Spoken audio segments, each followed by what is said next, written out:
Cipta Kerja, kemudian Undang-Undang 2004 tentang penyelesaian perselisihan hubungan industrial, dan Permenaker 17 tahun 2014 tentang ini yang menjadi pedoman mediasi dan pengangkatan mediator dan tata kerja mediasi ini.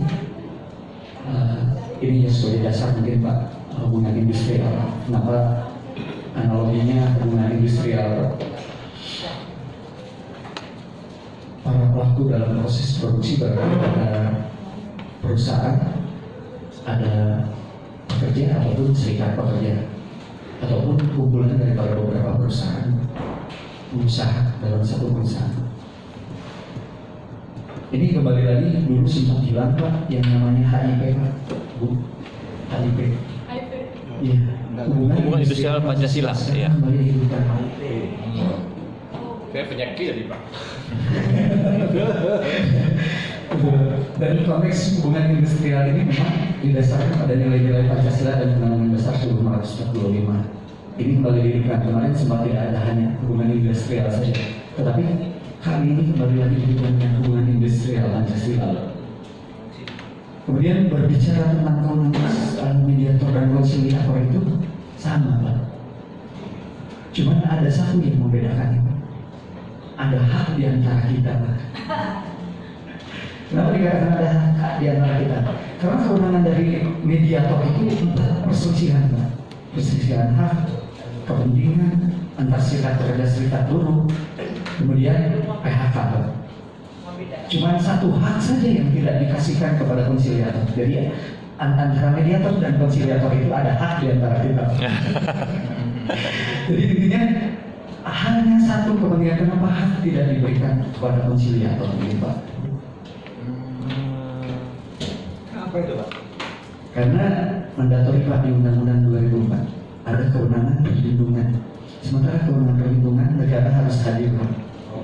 Dan itu ketika ada permasalahan hak, kami pun tetap berkoordinasi dengan, mungkin Bapak pernah mendengar Bapak Ibu pengawas ketenagakerjaan Pak. Iya. Nah itu. Karena ada sanksi yang berbeda dengan pidana dalam konteks perselisihan hak yang bersifat normatif. Sehingga kewenangan sekarang pun ada di kewenangan kepolisian juga Pak, masuk untuk pasal 185 yang terkait unsur pidana. Kemudian ini jelas ya Pak, ketika perbedaan pendapat ini Pak, tapi sebetulnya dalam konsep perbedaan pendapat itu ada karomah Pak. Karomah, karena perbedaan itu menjadi satu hikmah Pak. Baik bagi para pengusaha ataupun bagi para pekerja atau gabungan pengusaha dan atau serikat pekerja serikat buruh. Kemudian yang menjadi subjek perselisihan ini adalah pengusaha, pekerja, dan serikat pekerja.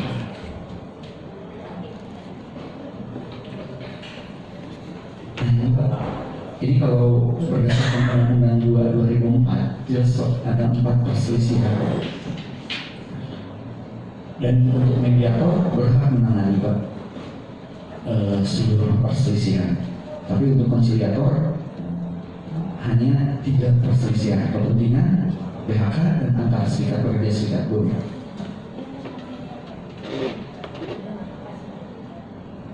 Nah, perselisihan adalah karena tidak dipenuhinya hak akibat ada perbedaan pelaksanaan penafsiran terhadap ketentuan peraturan perundang-undangan, perjanjian kerja, peraturan perusahaan, dan PKB, perjanjian kerja usaha. Makanya kalau orang yang pertama Pak mendengar tentang hubungan industrial itu berkaitan dengan partai Pak.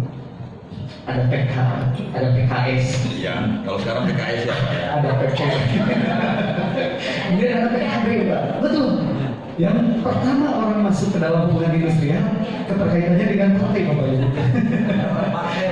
Ya, ada PP Pak, ada PKS, ada PK, ada PKB.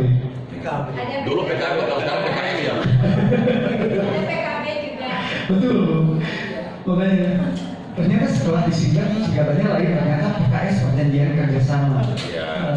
Kemudian lari lagi kepada PK perjanjian kerja, kemudian peraturan perusahaan dan perjanjian kerja bersama. Ini untuk perselisihan hak sendiri ini Pak, itu yang bersifat normatif dan juga ada yang dikatakan dengan syarat kerja Pak untuk hak itu. Ada yang dikatakan normatif syarat kerja, Pak. Apa bedanya normatif mutlak dengan normatif syarat kerja? Mungkin syarat kerja itu bukan syarat untuk bekerja, Pak, tapi syarat kerja itu hal yang lebih lanjut. Ketika tidak diatur perundang-undangan, diatur dalam perjanjian kerja, dalam peraturan perusahaan atau dalam perjanjian kerja bersama. Salah satu contoh yang bersifat normatif, lembur normatif, upah lemburnya normatif. Apakah kesepakatan tentang pengadaan lemburnya normatif? Ya, karena diatur lebih lanjut. Bagaimana? Karena kalau lembur semua, Ya. berarti tingkat produktivitas perusahaan rendah ya. Berbicara.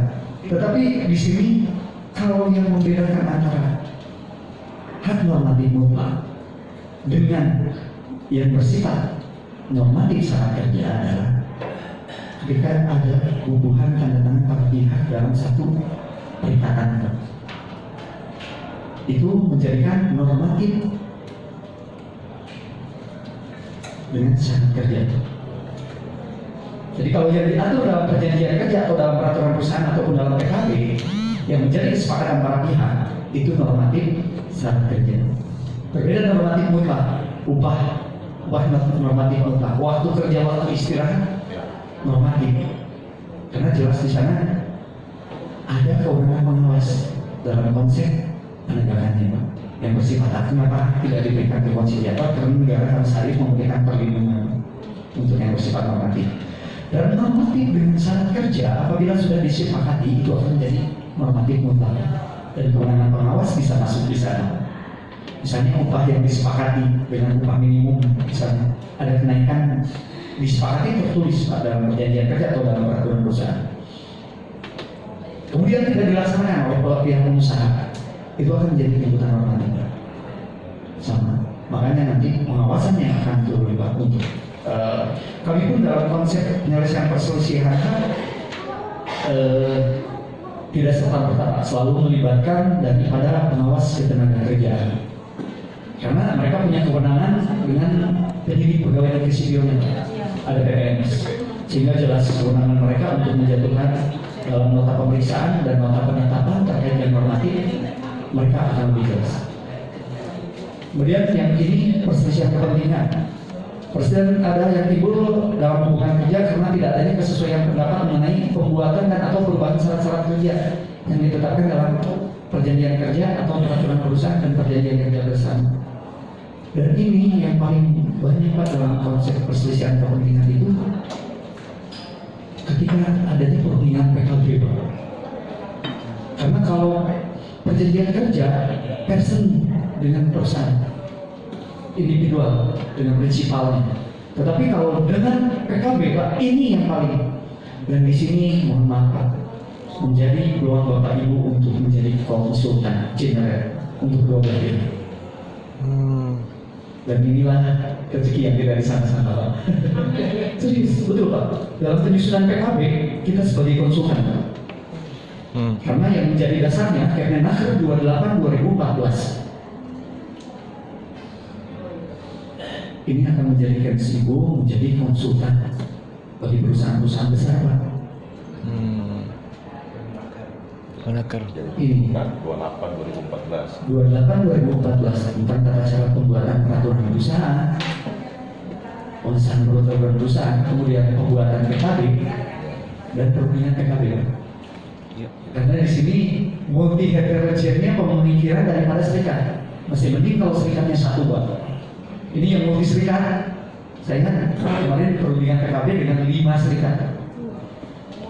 Kebetulan mediator dihadirkan sebagai perwasitan, Pak, karena supaya tidak muncul perselisihan kepentingan. Iya. Dan konsiliator nanti bisa masuk, Pak, di sini, Pak, lebih enak. Karena kecurigaan, mohon maaf, Pak, kecurigaan serikat terhadap mediator karena pemerintah lebih condong ke pengusaha, Pak. Benar. Betul, Pak. Tendensiusnya serikat menekan terhadap pemerintah itu pro pengusaha, Pak. Ketika kami hadir dalam konsep perwasitan supaya tidak terjadi perselisihan kepentingan, Mereka berbeda. Tetapi mungkin Bapak akan membukakan selebar karena Bapak dari pihak luar yang tidak Betul. pro. Betul. Betul. Ini satu keuntungan Pak bagi konsiliator Pak. Saya buka Bapak Ibu tinggal memahami konsep di Kepmenaker 28 2014 Pak. Itu yang menjadi pegangan Bapak Ibu. Ini luar biasa Pak. Jauh. Karena di sini yang tendensiusnya daripada serikat Pak kepada kami pemerintah khususnya yang mediator Pak. Padahal kami pun disumpah untuk netral Bapak Ibu. Tetapi karena keterkaitan Pak berbeda ya Pak ya pola pikir cara pandang daripada serikat. Di sini apalagi yang multi Pak tidak cuma satu. Kalau serikat satu enak Pak. Apalagi SPPP serikat pekerja tinggal perusahaan itu lebih enak Pak. Tetapi berbeda dengan multi union Pak. Multi union ketika serikat A, B, C yang afiliasinya beda-beda di atasnya Pak. Itu kecenderungannya. Tetapi ini menjadikan sebesar untuk konsiliator masuk Pak sebagai perwasitan Pak dalam perundingan. Karena tidak memiliki muatan apapun Pak. Iya betul. Berarti perwasitan yang netral dari luar Pak. Tapi kalau dari pemerintah tendensius serikat Pak, betul. Yang kami alami dalam 15 kali perundingan PKB di perusahaan besar Pak. Itu tendensius serikat menurut. Iya, berpikir negatif Pak. Berbeda mungkin kalau Bapak nanti Bapak Ibu masuk selaku konsiliator dalam perselisihan kepentingan ini lebih enak Pak. Ya. Kemudian ini sama yang menjadi kewenangan konsiliator juga Pak, PHK ya Pak. Apalagi sekarang di PP 35 2021 ada 26 jenis PHK Pak. PP berapa Pak? 35 2021. Ini ada 26 jenis PHK Pak. PHK tentang perjanjian kerja bersama PP 35 2021 itu tentang perjanjian kerja waktu tertentu, kemudian alih daya, waktu kerja waktu istirahat dan PHK. Ini di PP 35. Ada 35 ya Pak jenis PHK. Iya, karena dari Undang-Undang Nomor 6 Tahun 2023 itu ada 4 turunan PP Pak, peraturan pemerintah. Yang pertama PP Nomor 34 Pak, tentang tenaga kerja asing Pak. Termasuk sekarang dengan keputusan MK yang terbaru kemarin tentang jabatan-jabatan yang dilarang diduduki oleh tenaga kerja asing. Sebetulnya itu sudah diatur Pak. Dulu ada Kepmenaker 42 tahun 2012 sudah mengatur sebetulnya tentang jabatan-jabatan. Kemudian PP 35 yang barusan tentang PKWT, alih daya, waktu kerja waktu istirahat dan PHK. PP 35. Kemudian PP 36 ini yang lagi santer sekarang tentang pengupahan. PP 36 2021 tentang pengupahan. Iya. Kemudian PP 37 Pak. PP 37 itu sebagai akibat konklusi pengurangan daripada komponen pesanan. Iya. Pesanan pasal 156 ayat 234 di Undang-Undang 13 Pak. Kemudian dijelaskan lagi di PP 35 pasal 30 pasal 40 ayat 23 dan 4 sebagai penjelasan dari Undang-Undang 13. Kemudian di Undang-Undang dan itu di konsekuensinya lahirlah PP 37 Pak tentang jaminan kehilangan pekerjaan JKP Pak, itu PP 37. Jadi JKP itu sebagai jaminan kehilangan pekerjaan itu bonus Pak. Tetapi tidak berlaku JKP itu untuk yang mengundurkan diri, dikualifikasikan mengundurkan diri, memasuki masa pensiun dan meninggal dunia. Manfaat JKP. Dan di sini yang harus Bapak ingat ini, Bapak Ibu ingat di sini mungkin di PP 35 ini ada 26 jenis PHK Pak. Dengan hak yang satu sama lain berbeda Pak. Kayak pensiun dulu di Undang-Undang 13 pasal 172 tentang pensiun dulu di Undang-Undang 13 2 kali ketentuan, 2 kali PMTK untuk hak pesangonnya. Sekarang di PP 35 menjadi 1,75 Pak. Karena dengan adanya JKP itu di PP 37. Kemudian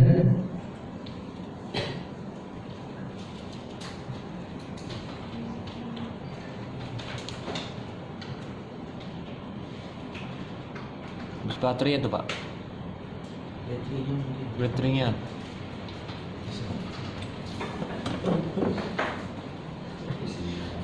tidak bergerak. Mana Pak itu? Bukan. Yang ganggu ini Pak. aduh mohon maaf Pak. Yang ganggu yang musil.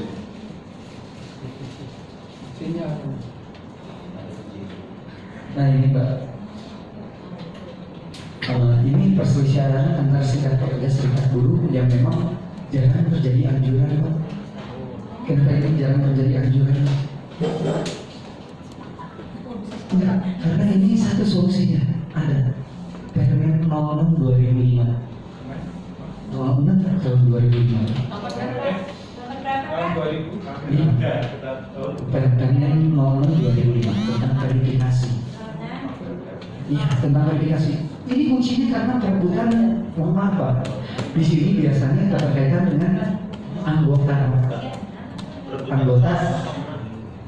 Permen 06 2005.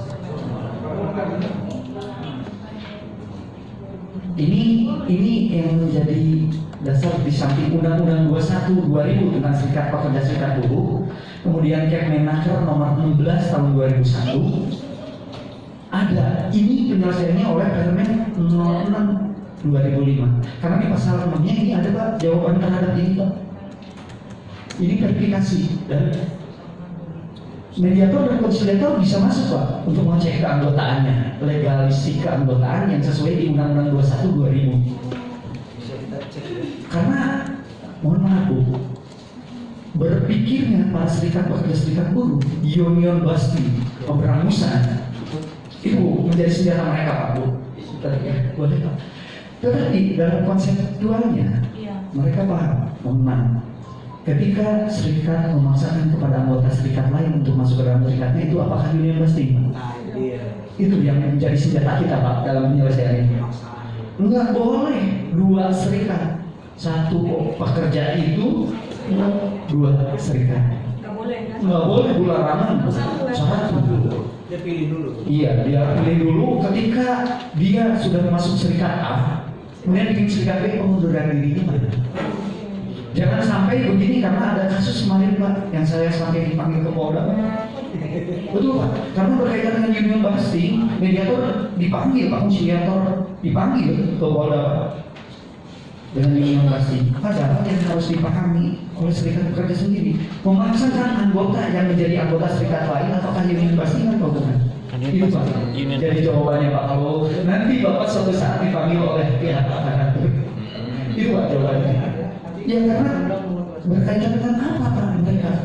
Ini berkaitan dengan COS Pak. COS. Iurannya Pak. Iurannya, iya. Karena nanti di payroll perusahaan masa dua-duanya dibayar Pak? Itu dia. Betul. Dan ini jawabannya di Permen 06 Pak. Permen 06 2005 yang akan menjawab tentang perselisihan antar serikat pekerja serikat buruh. Dan alhamdulillah kemarin juga kami di perusahaan besar pertama yang 12.000 ini antara SPBIS dengan SPSI Pak. Nah, dan saya batalkan, saya dipanggil kedua serikat ini dua-duanya termasuk afiliasi. Mereka ternyata pemasangan dan mereka dimasukkan terlebih dulu tanpa pengunduran diri Pak. Itu menjadi kuncinya karena di Permen 06 itu jelas Pak. Ini yang akan menjawab pertanyaan Bapak Ibu. Jadi lawyer kaki masuk. Iya, masuk. Pak tadi undang-undang nomor 21 tadi tahun berapa? 2000 Pak, untuk teman serikat pekerja serikat buruh Pak. Kemudian ada turunannya tentang pencatatannya, kewenangan dinas untuk pencatatan. Iya, tentang serikat pekerja serikat buruh Pak. Dan itu mohon maaf Pak, serikat pekerja yang bagaimana yang bisa mempunyai legitimasi atas hukumnya Pak, yang sudah tercatat di dinas Pak. Ya, betul. Di catatannya, iya betul. Karena konsiliator nanti boleh menolak serikat pekerja yang belum tercatat. Oke. Berat ya. Berat Pak. Karena yang memiliki legitimasi hukum atas serikat pekerja adalah mereka yang sudah tercatat di dinas. Diperlihatkan Pak nanti. Bukti pencatatannya mana? Iya. Nanti Bapak berhak menolak ketika mereka belum mencatatkan tapi mewakili sebagai kuasa hukum. Ya, betul. Betul. Betul. Makanya nanti Bapak tanya dulu kalau dengan serikat Pak macam-macam tanya. Asas legalistiknya. Ya. Formilnya Sepakat ya. Tapi nanti Udah kawin. mereka pasti Pak doktrinnya mogok ngancam. Iya. Tetapi kita tanya untuk duduk di sini aspek legalistiknya mohon maaf pencatatannya bisa diperlihatkan terhadap kamu. Karena kalau tidak tercatat mohon maaf silakan untuk meninggalkan Pak ruang konsiliasi atau mediasi. Oh iya Bu, boleh langsung aja Bu, nggak apa-apa Bu, sambil saya. Kan kalau dalam pasal 1 angka 3 Undang-Undang Nomor 21 tahun 2000 itu Betul. tentang serikat pekerja serikat buruh, itu kan ada disebutkan bahwa pekerja itu dapat membentuk serikat pekerja di dalam perusahaan maupun di luar Dalam perusahaan. perusahaan. Nah, yang menjadi pertanyaan, Di luar perusahaan. kalau misalnya nanti terjadi perselisihan antar serikat pekerja, ya, tapi karena di pekerjanya membentuk serikatnya itu di luar perusahaan, berarti tidak masuk kualifikasi ke sini. Bagaimana Pak? Betul Bu. Begini, karena berbicaranya afiliasi dan non-afiliasi Bu. Jadi begini Bu, kalau serikat pekerja di perusahaan itu biasanya ada yang namanya PB atau PK, PUK. PB itu pengurus basis Bu. Untuk beberapa serikat menamakan dirinya yang di dalam perusahaan itu pengurus basis. Iya. Atau PUK, pimpinan unit kerja. Iya. Itu di dalam perusahaan Bu. Karena dalam pencatatannya pun jelas, karena yang di luar perusahaan tidak dicatatkan. Oke. Itu biasanya berbentuk apa Pak? HTI Pak. DPC, ada DPD, ada pengurus ranting Pak. Itu yang di luar perusahaan Pak. Kuncinya kalau ada yang di dalam perusahaan memakai nama perusahaannya Bu. Iya. Dan ini yang paling terjadi. Berarti serikat pekerja PT Anu. PT. Iya, iya. Berarti itu serikat pekerja dalam perusahaan dan itu wajib dicatatkan di dinas Bu. Nah, kalau contoh yang di luar perusahaan Pak? Itu kayak DPC-nya Bu, afiliasinya. DPC KSPSI misalnya, DPC Federasi RTMM SPSI. Itu di luar perusahaan Bu. Iya. Karena begini Bu, 5 serikat pekerja serikat buruh yang tergabung bisa membentuk satu federasi. Iya. Dan 3 federasi membentuk satu konfederasi. Iya. Jadi kalau yang ada di dalam perusahaan itu yang kita tangani Bu. Tetapi keterkaitan dengan kuasa bisa kan? Hal yang dibolehkan dalam Undang-Undang 2 2004 itu Bapak Ibu, selain pengacara adalah serikat pekerja yang diberikan hak imunitas untuk PPHI. Boleh Pak? Boleh. Nah, tadi terkait Undang-Undang Nomor 2 tahun 2004 tadi Iya. Pak ya, bahwa serikat pekerja dapat kan Iya. dapat mewakili anggotanya Betul. untuk mewakili kepentingan mereka. Nah, pertanyaan saya, yang dapat mewakilinya itu apakah serikat pekerja yang ada di dalam perusahaan ataukah misalnya bisa juga yang di luar perusahaan? Bapak Bu, dalam konsep penyelesaian perselisihan ya Bu ya, di Permenaker 31 2008 secara mediasi itu dijelaskan Bu begini. Nanti berapa kan? Permenaker 31 2008 tentang bagaimana mekanisme penyelesaian perselisihan secara tripartit Bu yang menjadi dasarnya penyelesaian. Permen 31 2008. Iya betul. Itu Permenaker 31 2008 mengatur tentang penyelesaian tripartit. Tripartit Bu, walaupun dikuasakan kepada serikat, Ibu berhak bertanya dulu, harus dihadirkan yang bersangkutannya. Iya. Iya, prinsipal, iya, pekerjaannya sendiri lah, walaupun ada, tetapi dalam tripartit di Permenaker 31 harus prinsipalnya. Iya. Iya, tetapi serikatnya hanya pendampingan dalam proses. Ketika akan menjadi berdampingan terhadap si pekerjanya sendiri, itu otomatis nanti puas nggak dengan proses ini ketika dalam BPAT itu? Tidak ikut berbicara, tapi rata-rata dalam kenyataan teknis Pak, dari mulai dipahami. Sampai. Yang lebih lucu Pak, yang lebih lucu itu ketua DPD-nya yang turun dalam BPAT. Setuju. Kan saya pertanyakan, jadi buat apa ada PUK dan PB? Kalau masih ditangani ada DPD atau DPC, mohon maaf, bukan melampaui kekuasaan, tetapi yang lebih tahu internal siapa? Kerjanya. Ketua PUK-nya. Iya, PPU. Ngeyel Pak.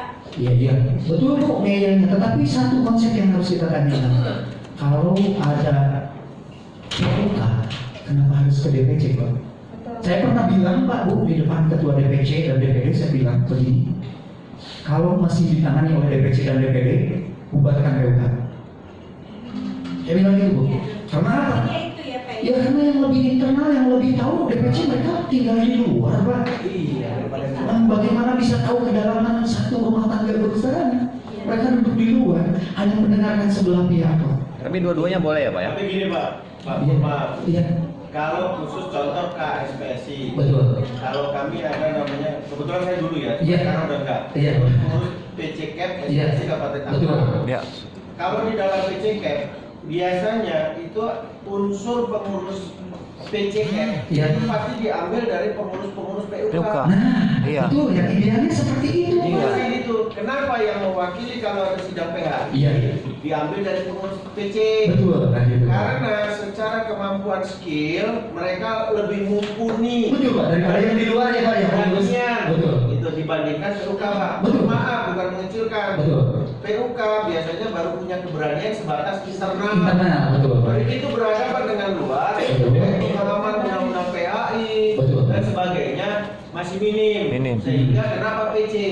Jadi bukan berarti kenapa PC yang maju itu PUK-nya buat apa harus dibubarkan? Iya. Tidak Enggak. gitu. Jadi begini Pak, karena kan ini yang lebih tahu permasalahan internalnya Pak. Ketika ditanya ini kejadian kasus ya Pak ya, kita ngobrol kasus. Yang dari apa pendampingan misalnya Pak jadi beda dengan keterangan yang dari PUK-nya Pak. Ya itu biasanya yang ngawur lah ya. Iya, Tapi betul. kalau yang benar, Iya, betul. pasti Makanya PUK betul Pak. mengambil data selengkap-lengkapnya dulu dari Betul. pihak PC, Betul. ambil data selengkap-lengkapnya dari pihak PUK, Betul. baru dia akan mendampingi. Nah, itu Pak, yang betul. Tetapi ini yang ngawur Pak dalam sebuah kasus ya Pak. Saya sampai berbicara seperti tadi, mohon maaf Pak, tidak mengeneralisasi semuanya Pak. Ya. Tapi ada kan Pak ya, mohon maaf. Ya ada memang ada. Itu ya Pak ya. Cuman kalau Ya. di general itu nggak boleh. Nggak boleh kita Pak. Tapi dalam satu kasus ya Pak, saya pernah bilang seperti itu Pak. Karena ngawur antara keterangan PUK yang ada di dalam Pak dengan keterangan ketua DPC-nya Pak. Berbeda konsepsinya. Otomatis kan perusahaan bingung. Apa yang kami harus hadirkan? Karena saya pernah Pak ya, Iya, betul. jadi Betul. PC KPSPC Betul. Kabupaten Tangerang sidang PHI dalam kasus PT Sinarjo. Ah itu betul Pak. Betul. Karena betul kemarin juga ada Pak yang pencatatan di kami. Betul Pak. Apa yang disampaikan Bapak mereka mengambilnya dari PC-nya itu yang punya. Ya. Betul Pak. Tetapi banyak Pak yang mohon maaf ya Pak ya dalam tanda kutip Pak mereka yang tidak tahu seluk-beluk serikat Pak. Karena masuk di pengurusan DPC atau DPD Pak. Masuk. Sehingga ya saya tidak mengeneralisir ya Pak, tapi ada sebagian yang memang kebetulan kasusnya saya tangani Pak. Seperti itu Pak. Ya betul Pak. Silakan Pak. Yang pernah saya alami Betul, Pak. dari ART itu ada namanya serikat mandiri Pak. Oh iya SKTP Pak. Bukan di dalam pabrik itu sendiri dia bikin serikat. Iya. Nah ini kaitannya dengan kita sebagai konsiliator ya. Betul Pak. Bila mana terjadi masalah antara serikat mandiri dengan perusahaan, Betul Pak. apakah itu juga bisa ditangani ya? Bisa. Karena setahu saya kalau namanya serikat mandiri itu belum dia tidak punya Afiliasi. ya Bisa bisa selama pemenuhan terhadap unsur legalistiknya sudah tercatat belum SPTP. Makanya Pak dinamakan serikat mandiri itu SPTP Pak. Serikat pekerja tingkat perusahaan Pak. Berarti tidak non afiliasi. ya Iya. Berarti kalau SPTP non afiliasi selama sudah tercatat dan menggunakan nama di nama perusahaannya itu boleh dijalankan sesuai kemenangan Kemarin dia sudah mencatat kalau Ya, Bapak boleh berhak menolak karena asas legalistiknya nanti ketika anjuran dari konsiliator akan ya untuk para pihaknya sudah jelas Pak, kedudukan hukumnya mungkin kedudukan hukum para pihak ya Pak ya yang lebih. Ya silakan Pak, silakan. Sedikit Pak, sebelum lanjut Pak. Iya boleh Pak. Kita sharing aja ya Pak ya.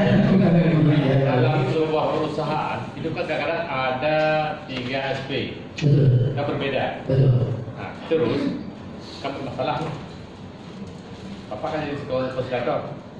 Tiba-tiba ini kan apakah karena mereka berbagai ada terjadi lebih dari satu SP, ditangani apakah dicek dulu misalnya SPA ini berapa anggotanya, jangan sampai dia SP yang lain tapi masuk ke sini itu bagaimana? Atau bisa bercampur? Bisa kan? Bisa. Bisa. Ada dalam salah satu contoh perundingan PKB yang tadi Pak. Bisa. Karena keterwakilan Kemenaker 8 kan 50% kalau dominan, SP yang dominan 50% satu persatuan tim perunding PKB. Tetapi kalau memang kurang dari terbagi keanggotaannya, minimal keanggotaan 10% itu dapat duduk sebagai tim perunding. Misalnya dari 100% itu SPA 30%, SPB 17%, SPC misalnya 11% Pak. Itu boleh, tapi kuantitinya di tim berundingnya kalau misalnya dari pihak manajemen 6, berarti yang 30% 3, yang 17 2, ini 1. Perwakilan. Iya, ada perwakilannya. Tetapi banyak yang mereka sebetulnya kan jelas Pak di pasal 3 Undang-Undang 21 ya, tujuan daripada dibentuknya Serikat Pekerja Serikat Buruh itu untuk mensejahterakan buruh, pekerja dan keluarganya ya Pak ya. untuk Serikat Pekerja Serikat Buruh gitu. Oh, boleh. Tadi dalam perusahaan ketiga. Betul. Dalam pencatatannya kan. Ya kan biasanya. Iya betul. Apakah perusahaan biasanya kan kepinginnya aman kan? Iya. Kan kepinginnya aman. Iya. Dan mau menuju yang A saja, bukan yang B C gitu. Asisi tanda tangan terus dicatatkan ke mana? Apakah itu bisa? Ataukah ketika ditanda tangan harus dicatatkan semuanya? Dicatatkan semuanya. Andai kita perusahaan condong kepada si A saja, yang Iya. tidak ikut. Yang harus Pak. Karena di sana itu Pak. Perusahaan ketika Perusahaannya ada sanksi. ada sanksi karena union bustingnya di sana pada perusahaan dianggap menghalang-halangi salah satunya dalam konsep pencatatannya untuk aspek legalistiknya. Biasanya bos itu perusahaan itu sangat Betul. seperti ini, Iya. kan bisa dijak rembukan dan sebagainya. Betul Pak, dalam kejadian yang ini terjadi Pak, kami alami. Amin. Ya dan di sana sama Pak, tiga-tiganya kami catatkan Pak. Dia memiliki kedudukan hukum karena kalau dinas lebih salah Pak. Dinas banyak yang di PTUN kan kepala dinas itu mohon maaf Pak dan termasuk tindak pidananya Pak karena memperlambat untuk pencatatan Serikat Pekerja Serikat Buruh. Itu yang lebih banyak kepada APH itu di sana Pak kepala dinas.